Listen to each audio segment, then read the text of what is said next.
Рустем Яхин – автор государственного гимна Татарстана.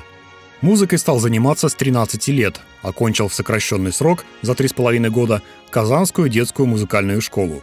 По совету педагогов переехал в Москву, где учился в музыкальном училище при Московской консерватории. Учебу прервала война.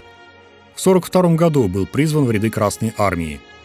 Во время войны служил стрелком в зенитной дивизии, затем в ансамбле песни и пляски Московского фронта ПВО, пианистом-аккомпаниатором. Продолжил учебу в Московской консерватории, после чего вернулся в Казань и в 1950-52 годах преподавал в Казанской консерватории.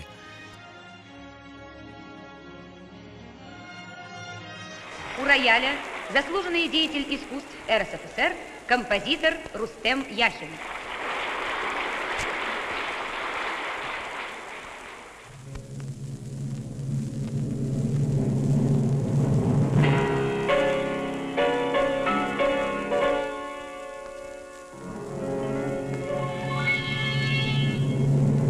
Известен как первый татарский пианист-солист, активно занимавшийся концертно-исполнительской деятельностью. В течение всей деятельности многократно выезжал с концертами в гастрольные поездки как композитор и пианист с исполнением собственных произведений по городам Советского Союза.